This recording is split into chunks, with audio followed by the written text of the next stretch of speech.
What happens when the government promises transparency, but delivers blacked-out pages instead? What happens when files tied to one of the most disturbing scandals in recent history appear altered, restricted, or quietly removed? And what happens when public anger keeps growing, yet clear answers remain out of reach? Right now, the Department of Justice is facing renewed backlash over redacted documents and the apparent disappearance of key Epstein-related records, sparking outrage, suspicion, and political fallout that's once again pulling Donald Trump into the spotlight. This is Trump News at a glance, and today's story raises uncomfortable questions about power, secrecy, and trust in America. In recent days, frustration has been building across political lines as reports surface suggesting that documents connected to the Jeffrey Epstein case have either been heavily redacted or are no longer accessible in the way many expected. While government officials insist that proper legal procedures are being followed, critics argue that the lack of clarity only deepens public distrust. For many Americans, this feels like a familiar pattern, one where transparency is promised, but accountability never fully arrives. This isn't just another political headline. It's a moment that exposes how fragile trust in institutions has become. Jeffrey Epstein's name continues to provoke strong reactions, not because of rumor, but because so many questions were left unanswered. His connections to powerful individuals, the scale of his crimes, and the circumstances surrounding his death created a rare moment where Americans across the political spectrum demanded truth. Yet years later, many still feel that justice was incomplete. So when news breaks that documents tied to the case are obscured or restricted, it reopens old wounds and reignites suspicion. To the public, redactions don't feel like protection, they feel like avoidance. According to the Department of Justice, redactions are necessary to protect privacy, ongoing investigations, and legal boundaries. This explanation is legally sound, and in many cases, reasonable. But critics argue that the scale of the redactions goes far beyond what's expected. Entire sections blacked out. Key names hidden. Crucial context removed. The result is a release that feels more symbolic than informative. Legal analysts remain divided.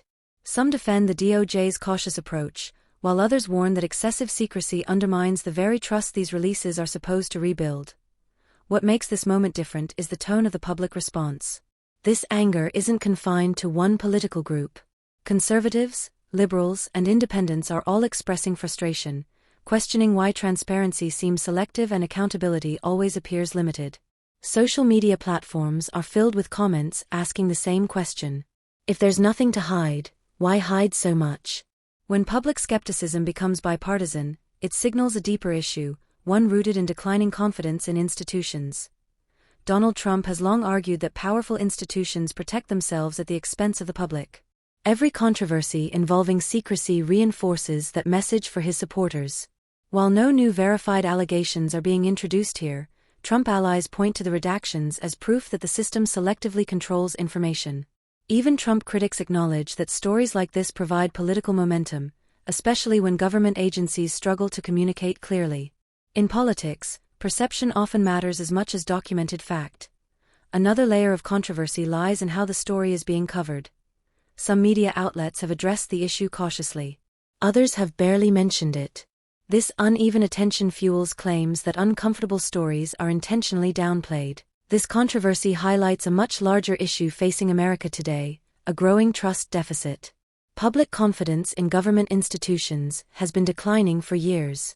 Every incident involving secrecy, redactions, or delayed disclosure deepens that divide. Transparency isn't just about releasing documents. It's about releasing them in a way that feels honest, complete, and respectful of public concern. Black bars and missing context don't calm skepticism, they intensify it.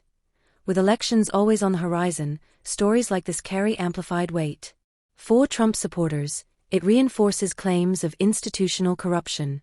For his opponents, it creates a difficult balance between defending legal process and acknowledging public frustration.